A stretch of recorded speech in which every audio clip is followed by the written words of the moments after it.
This is Season 4 of Totally Useless Information with Nick and Roy. Listen, laugh, and learn. Today on the show, our topics include inventions, music, sports, and yummy food. Yes, of course. News from around the world, and we'll open up the mailbag. Totally useless information. It's everything you never needed to know. Welcome to episode 3. Here we go. Innovations, ideas. The Totally Useless Information Podcast presents Inventions. If you're spray painting something and you get hungry, do not be afraid. Fret no more, because a Danish company, the Deli Garage, developed food finish edible spray paint. Oh, yes, I've seen it. Yes, Yeah. You can spray paint cookies. That's right. It's Yeah. available in gold, silver, red, and blue, so you can trick your family and friends into believing that you have a solid gold bird for Thanksgiving. Well, here's an interesting one. The guy who invented the waterbed was unable to patent it. Why? Okay. He invented the waterbed, but he was unable to patent it because when he went to patent it, the Copyright Office had said to him the concept had appeared in a science fiction novel a few years before. So the concept for the bed filled with water was in a sci-fi film. Wow. And so his invention was sunk. You know what would be really embarrassing if you wet your bed in a waterbed? Anchors away. A motorized bathtub. In 1960, a new mode of transportation appeared on the streets in Kingston and Surrey, BC. 3 students decided to attach wheels and a motor to a bathtub, drive the bath around the busy Kingston High Street area. Much to the bewilderment of the locals, it had a rearview mirror made from a bath brush and a rubber duck acting as a horn. Okay? Wow. The motorized bath was created by 3 students from the local technical college to raise money for their charities week. And you never have to worry about a car wash because you're constantly washing. Would you mind putting that motorized bathtub to the car wash, please? Don't have to. Queen Elizabeth, we all know Queen Elizabeth. Yes. She invented the gingerbread man. The gingerbread man cookie. The cookie itself was Queen? invented by the Queen. She wanted sweet cookies made and fashioned into likenesses of people to kind of mimic the guests that she was having at her party. So the chef invented this gingerbread, which it was very, very easy to make cookies out of and to cut sharp edges. And so he invented the gingerbread cookies. I've seen gingerbread cookies, and I know you have as well. So Yeah. she had some strange looking guests. You know, Had I little buttons and I do. smiley faces. what I wonder is when you have a gingerbread man, do you bite the leg, the arm, or the head first? Oh yeah, I actually tell it too. All right, this is gonna hurt. Tell us the secret. Yeah. So we all remember the great 60s classic toy, the hula hoop. Before it was known and recognized as the common colorful plastic toy, sometimes filled with water or sand, by the way, the traditional hula hoop was made of dried willow, grapevines, or stiff grasses. Though they've been in existence for thousands of years, it was often incorrectly believed that they were invented in the 1950s. Now, I have this guy's book. Author Charles Panatti, author of Extraordinary Origins of Everyday Things, records a craze with the usage of wooden and metal hoops in the 14th century England. He reports that the doctors treated patients suffering from pain, dislocated backs, and even heart failure due to hooping. Panatti also says the name hula comes from the Hawaiian dance in the 18th century due to the similar hip movements of the hula dance. Hula hoops. We need to find out. Could you imagine, like, that's where certain sayings come from? So the doctor's probably saying, look at this moron, he hurt his back. What a hoople. No, but a big shout out to Charles Panatti. It's a great book, Extraordinary Origins of Everyday Things, and it has anything from traditions to how things were invented. As a matter of fact, there are a couple of items on this show that I've gotten from his book, but it's definitely a great book for you to read. But after you listen to Totally Useless Information with Nick and Roy, of course. Yeah, so big shout out to Charles Pinata. Get a life, okay? Get a Panatti. life. Charles Panatti. We're the only ones that have no lives, okay? Don't make us look good. Okay, Nick spoke about the hula hoop, which is a big circle. Well, I got one that's very similar. It's called the mono wheel. And though you may not have heard of it, it was invented in 1932 by J.H. Purves. What a perv. Well, J.H. Purv invented this big circular wheel, very thin circular wheel, that he could sit inside, and there were two wheels attached to the inside of the wheel, which spun, spinning the original big wheel that he sat inside of. So this single wheel would run down the street. Actually, he made a gas and an electric powered version in 1932. So, Elon Musk thinks he's making the electric cars for the first time. What a moron. There were electric cars in the 20s, the 30s. Give me a break. But it never caught on. And the new, pretty much like the Teslas. But the new company there's a new company in the Netherlands that's taken the idea and put a new take on it, and they're starting to become popular, the mono wheel. That's fantastic. That's great on gas, too, by the way. Sure. Here you can run it on broccoli. Hey, it's green energy. Here he comes, biologist analyst Alan Dowden of Seattle. He's from the Seattle Sperm Bank. He rides the... Is he a teller? No, he's not. So he works at the Seattle Sperm Bank, and he rides the sperm bike. It is a custom-designed, high-tech bicycle used to transport sperm to various fertility clinics. The bike makes use of liquid nitrogen cooled in vacuum containers. The Seattle Sperm Bank rides the sperm bike on the streets of Seattle, including biologist analyst Alan Dowden. So last week on the sex portion, we learned that sperm travels at 28 miles per hour. I wonder if the sperm bike travels at the same speed. It has to. Otherwise, he spoils the whole batch. Yeah, exactly. He just wants to keep the sperm happy. Yeah. And as he's going by, he's like, on this side is the Chrysler building. he's giving tours. Up ahead is a statue. Up ahead is an egg. Up ahead. Up ahead is an egg. Go for it. Oh, my God. What are some of the greatest inventions of all time? Well, we'd have to say probably that the wheel is the number one invention of all time. But firearms. Firearms are right up there. Invented in the 11th century, right after the invention of black powder. Somebody realized you put the powder in a pipe and boom, you blow a rock out. And then, of course, they fashioned bullets and they got better and better. But the firearm would change the world forever. You would have countries, strong borders, so on and so forth. You're listening to Totally Useless Information with Nick and Roy, and now for something completely new. From Beethoven to Bieber, rock and roll to rhythm and blues. This is Totally Useless Music Information with Nick and Roy.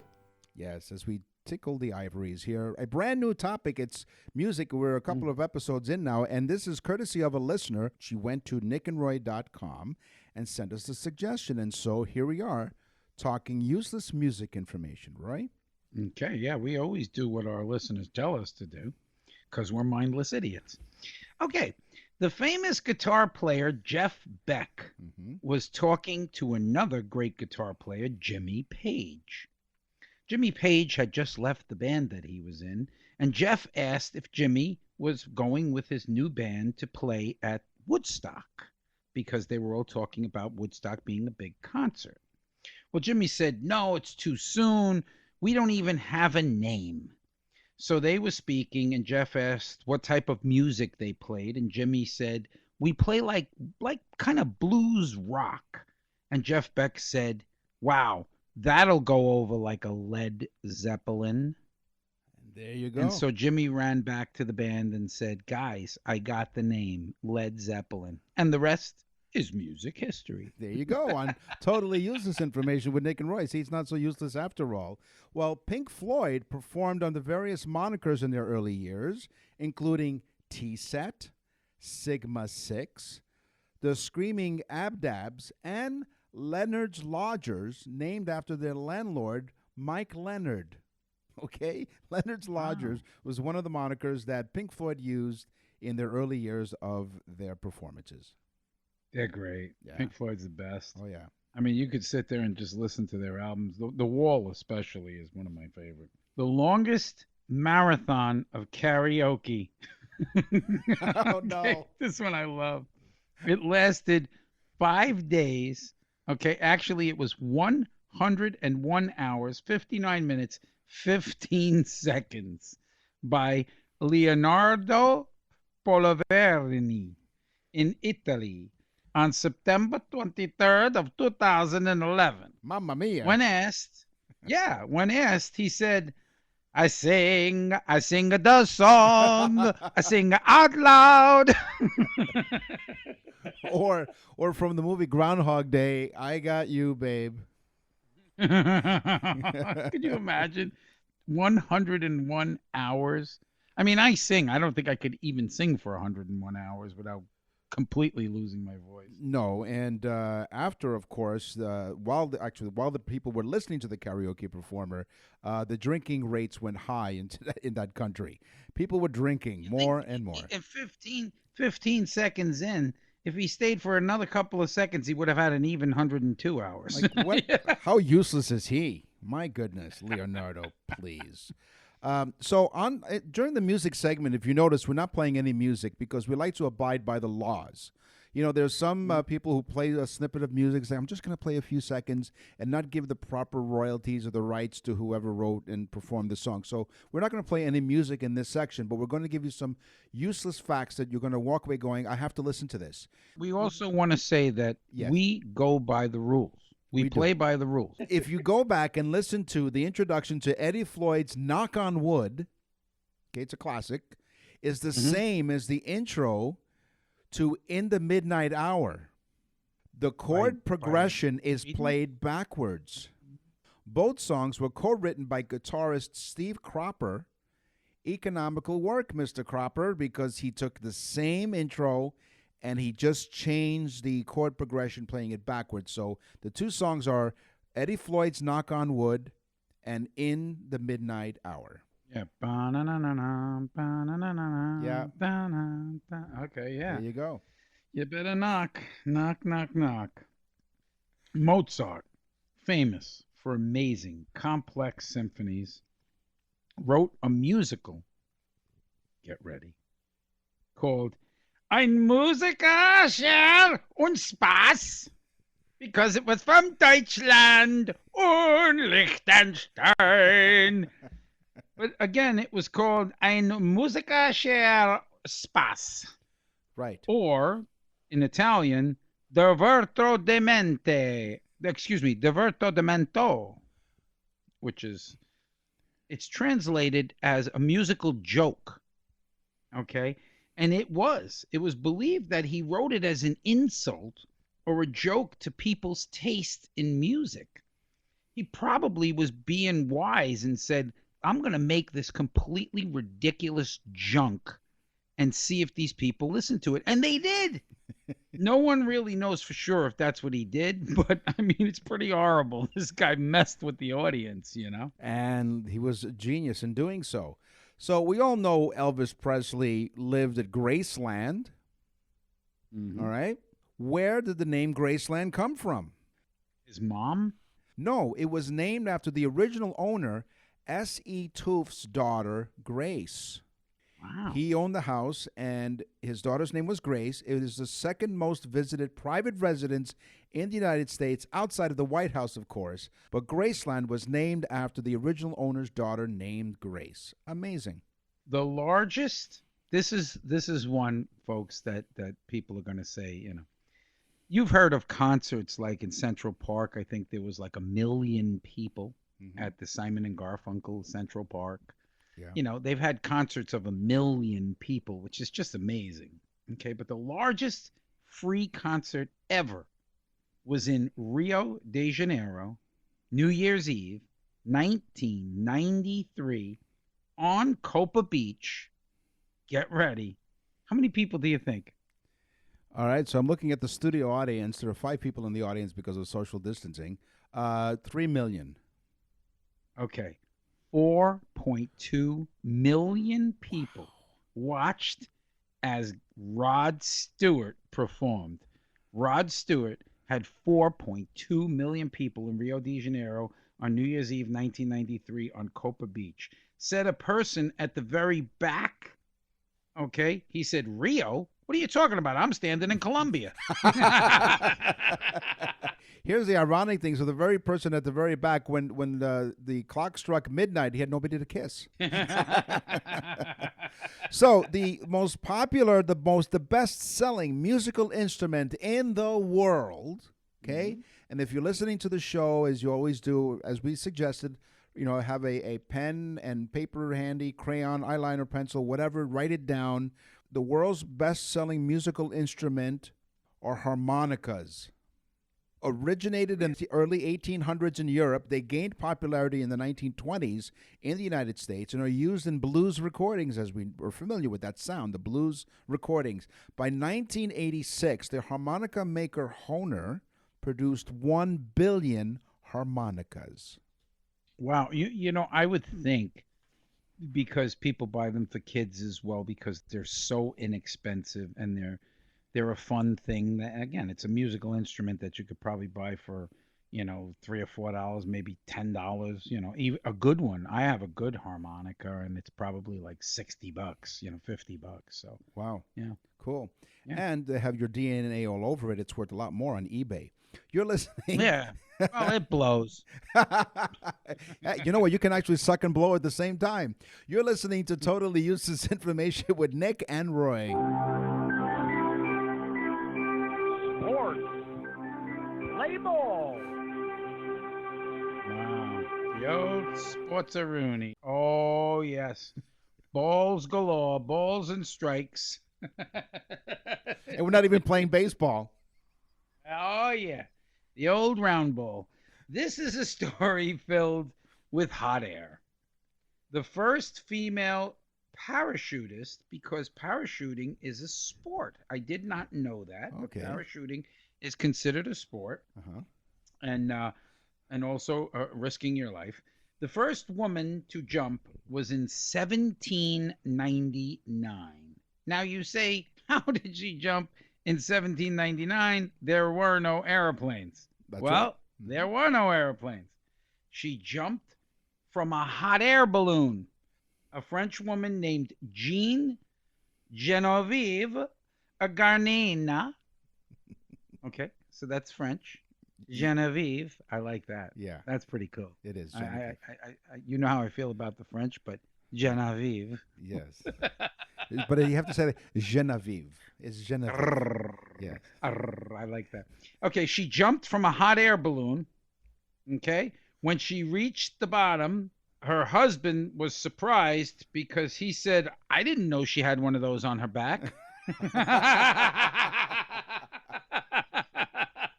Of course, she was wearing parachute pants. Mm-hmm. Yeah, and she said her name on the way down. She was like, Genevieve. Genevieve. The first pocket billiards championship was played in 18... Pocket pool? Pocket pool, yes. Yes. Those of us who played pocket pool in high school, this one's for you. The Christopher Columbus High School in the Bronx. A big shout out to all of our classmates, which, by the way, more and more are on our Facebook page. If you go to Totally Useless Information with Nick and Roy on Facebook, you'll find our Facebook page there. And our former classmates at Christopher Columbus High School are listening, Yep. so hello. Big shout out to all the professional pocket pool players. That's right. They're world champion pocket pool players. But the first pocket billiards championship was played in 1878, with the dominant form of the game being American four-ball billiards. Yo, four-ball. Four-ball billiards, yes. And he sang bass. Professional players became so well known that cigarette cards were issued featuring the players. The most famous pool game, of course, is 8-ball, was invented shortly after 1900. It's the 4-ball billiard pocket pool player. Now, this next one, I tried to check this fact out, and I was not able to check it out, although I did find it twice. So I would assume that this is correct, but I had to do this one because I was so shocked by it. Major League Baseball, MLB, sends most of their broken bats to third world countries. Okay, they send them by the boxes because they break bats all the time. Yeah. And they send them by the boxes as building supplies, and so that third world countries can use them as crude weapons. Really? That shocked me. Now, of course, they've been doing it since the 20s and 30s, so they may not be doing it anymore because I don't think that's politically correct. Here's a bunch of clubs for you guys. You might want to greet your neighbor. You know that fence that you put up? Yeah. By the way, yes. Here's an oldie but a goodie. The oldest continuous trophy in sports is the America's Cup. It started in 1851. Now, those of you who don't know what the America's Cup is, Roy, what's the America's Cup? It's a large cup that people drink from in states in America. Since 1851. No, it's a sailing race. Yes. Yeah. In fact, that's funny because one of the things that I was going to have was talking about the U.S. Constitution, which was a boat that won the America's Cup twice. It started in 1851 with the Americans winning for 132 years consecutively. Wow, they knew what they were doing until Australia came along and took the cup in 1983. They probably didn't win it. They just took it. Can't trust those Australians. They go down under. Yeah, but if you're into that kind of thing, sure. Whatever. Whatever happens in Sydney stays in Sydney. She says hello, by the way. Ooh. Ooh. Poor Sydney. What happened to Sydney stays in Sydney. Yeah, okay. 9 months later. Oh, my God. Hello. It's all how the sentence is thought about. It's not what you say. Yes. Okay. Pete Rozelle was the commissioner of the NFL. You knew that, correct? Because he was the commissioner for a very long time. Yes. Of the National Football League. For those that don't know, Pete Rozelle was the commissioner. He was born with a spinal protrusion that looked like a small tail. Oh. Which he could have had removed, but kept it all his life. He said it made him feel more comfortable when he was just hanging around. Now, this moron, Pete Rozelle, that was the commissioner of the NFL, could have had this little protruding tail, an actual tail. The man was born with a tail.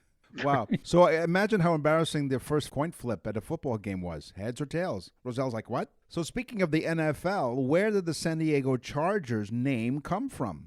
Did it come from a credit card company, you think? Wrong. I don't know. No. Well, the original. I don't know this one. Get your pens ready. Get your pens and eyeliner, crayons, pencils ready because this one's the one you have to write down and tell your friends. The original owner of the team was hotel heir Baron Hilton, son of Conrad Hilton. They founded the Hilton Hotel Group, of course. Baron Hilton was the founder of the charge card company Carte Blanche. And many assumed that the San Diego Chargers got their name from the credit card reference. But no.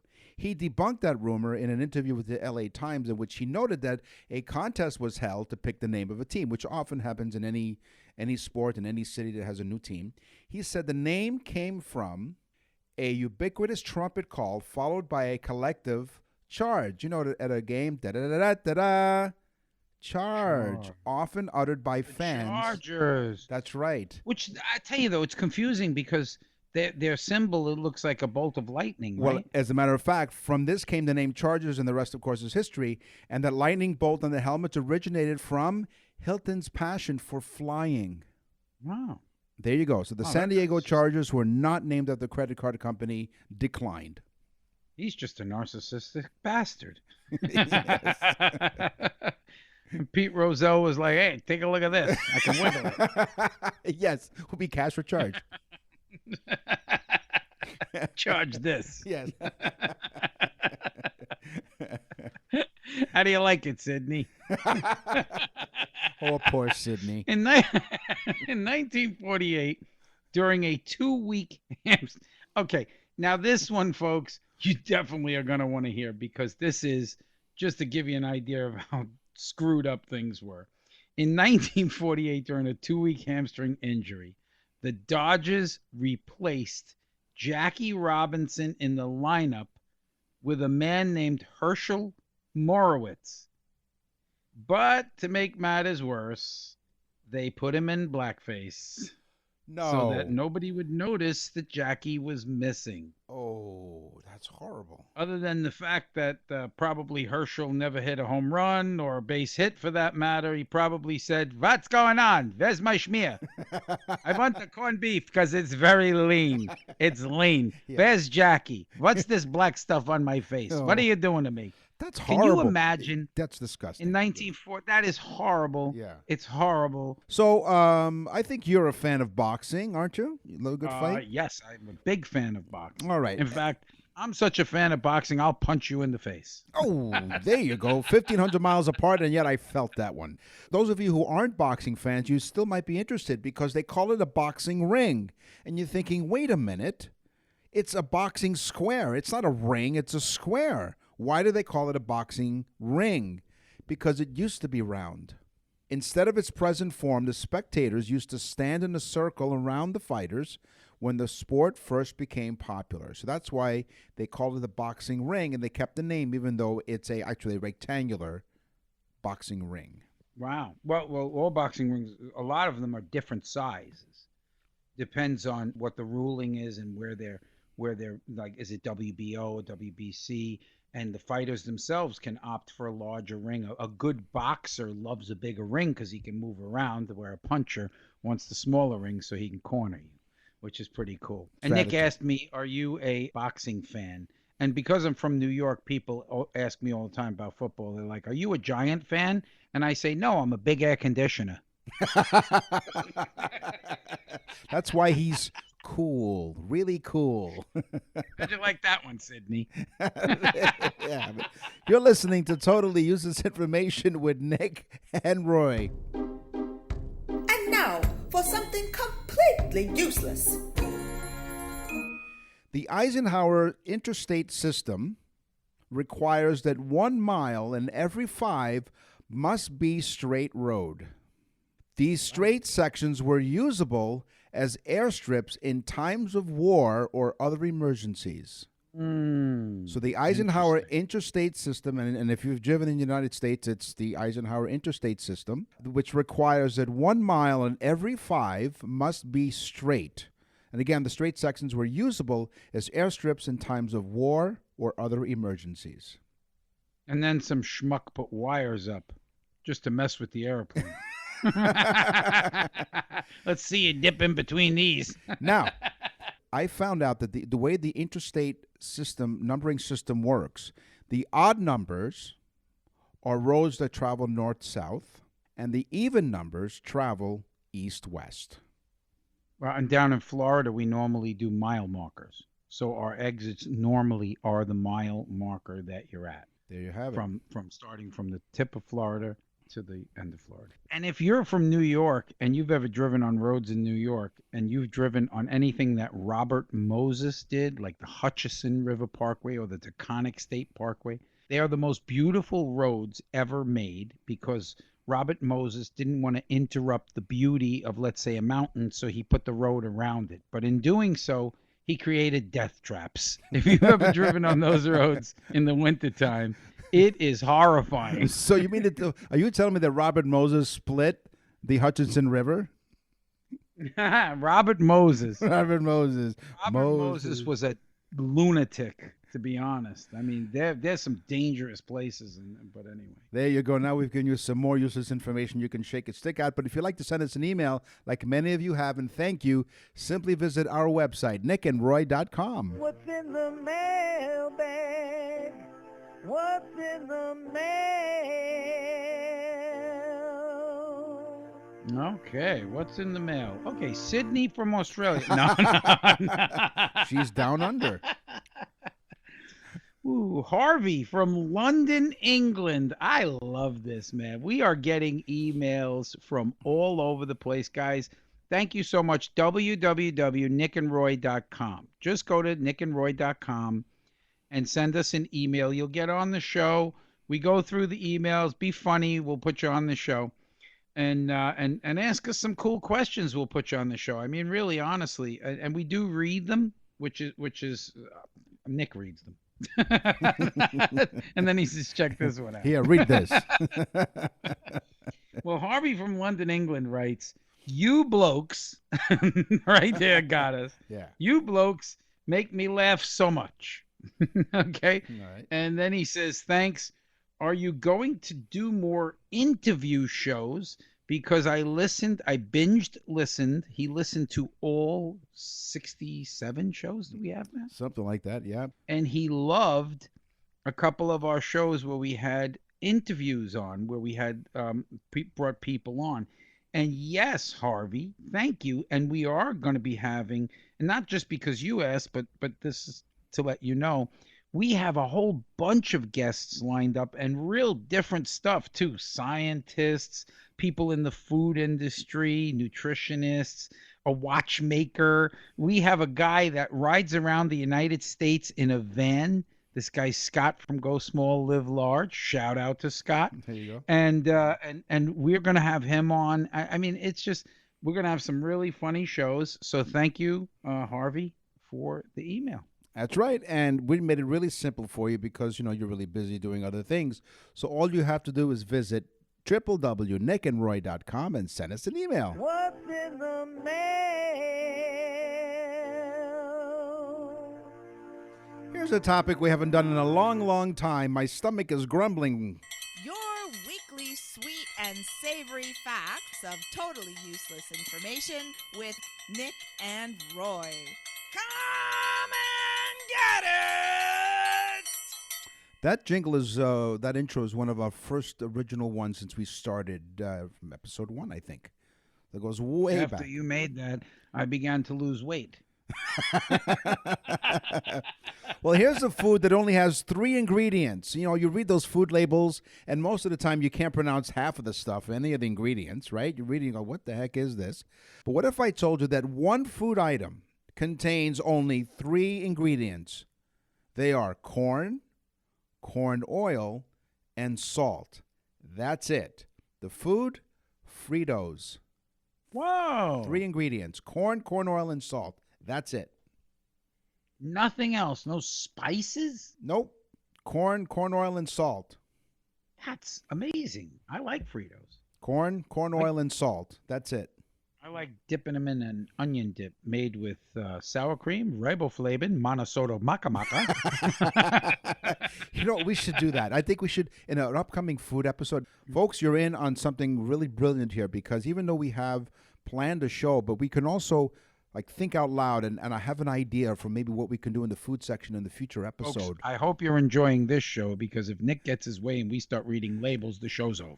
No, but what we're going to do is, I know that the show's for the audience, but I think you and I should read some labels and come up with the ingredients, and the other person has to guess what it is. Okay. All right? That's it. So we got it. We'll do that in an upcoming show. episode. An upcoming show, we'll do that. Guess the food. I'm down for that. And All there right. should be some sort of prize. Like, for instance, you should have to wear an American flag shirt, or I have to wear a Canadian maple leaf. Yeah, well, what are you, a size extra large? Yeah. I'm gonna order it Sometimes for I'm you. double XL if it's made in China. The Chinese make stuff small, except for the coronavirus, which is huge. What was Scott's business? Think small, live large?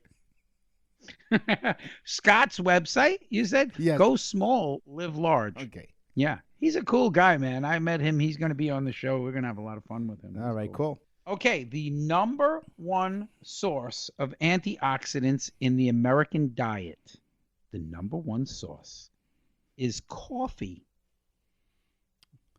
Can you Oh. imagine that? Coffee. It doesn't even have much antioxidants, but it does have some. But because we drink so damn much of it, it is the number one source of antioxidants. I know I get my share of antioxidants. Yeah. So I'll tell you It's that. super My healthy teeth now. are chattering. Yes. Yes, it helps fight aging and heart disease. I guess that's why I look so damn young. I have about 35 cups of coffee a day now. Yeah, he's good to the last drop. That's why everyone looks like a college student that works at Starbucks. That's exactly the reason They're why. really not. They're in their 80s. Hey, name the product. Good to the last drop. What's the product? Good to. Maxwell House. Thank you very much. Ding, ding, ding. You win an all-expense paid trip to the other room.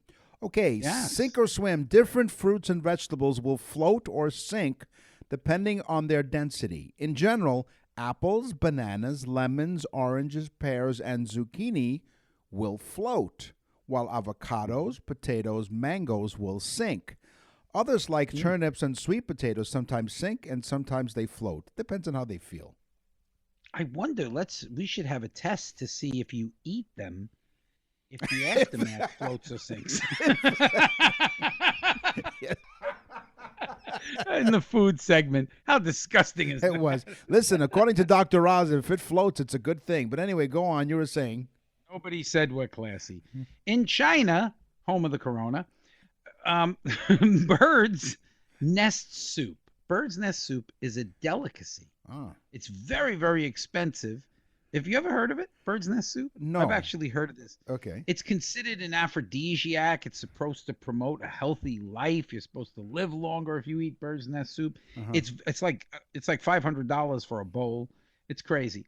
But they use the bird's nest of the swiftlet bird, swiftlet. The nest is made not from twigs and stuff like that, but from the bird's saliva. Oh. So it's very hard to find them. And the birds, then they take this bird's nest and they make a soup out of it. The birds are so mad that they could spit. I take a egg roll, beef and broccoli. Fried rice. So you're saying that bird spit is a delicacy and it's expensive. Why? Why saliva? Why? When young French women, your favorite, they immigrated to what was near the New France in an effort to help boost the population. In the kitchen, the women made sugar pieces with the ingredients available to them. They were different than the ones they made back home. So, with an abundance of sugar, maple syrup, and dried fruit and butter, they created what would evolve to become an iconic Canadian dessert that is what we all know and love, butter tarts. I've never had one. Are they good? They're delicious. They're they're rich and really sweet because, sugar, maple syrup, and dried fruit, and of course, butter. Butter tarts. How do they last out of refrigeration? They eat them really quickly. All right. Well, would you send one down here? Sure, I mean, absolutely. I'm diabetic, so one will do. Well, I'm sorry. What did you say? You're diabetic? Yeah. I'll send you a 6-pack. You dirty. No, I'd like to taste that. That sounds good. It is really good. What's it actually. called? Butter tarts.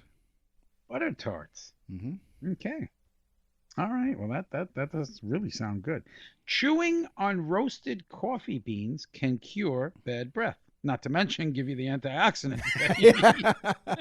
2 in 1. Yeah, exactly. It can cure bad breath. The beans kill bacteria that cause bad breath. And now, the only problem is you have to explain to your girlfriend why your eyes are so dilated and your teeth are chattering and they're that ugly yellow color. But your breath smells beautiful. It does. If you travel around rural southern Africa, you're likely to come across mopane worms. Mopane worms. They're either canned or at a market. What do these mopane worms taste like, you ask? What do these mopane worms taste like, you ask?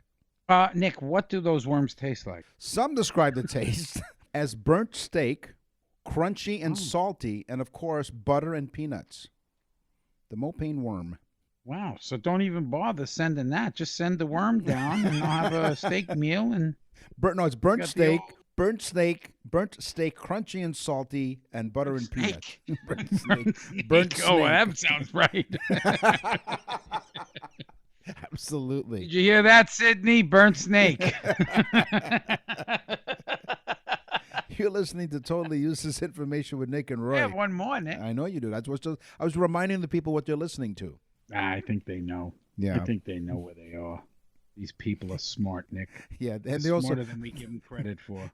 While flying in a plane, which is a good place to be flying, yes. the altitude will make your food taste different.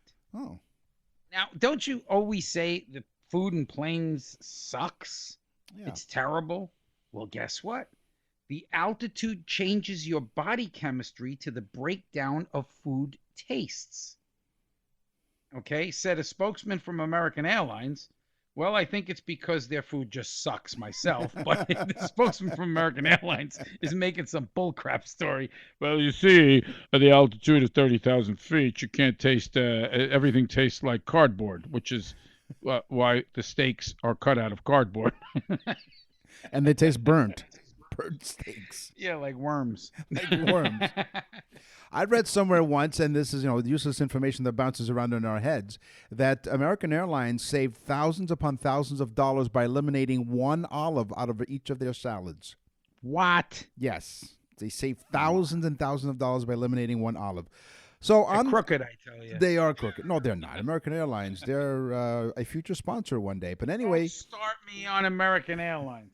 All right, so Okay. we've on the show today on Totally Useless Information with Nick and Roy, we talked about inventions, we talked about music, sports, and food. Now it's time for the news. And now, from around the corner and around the world, this is TUI News.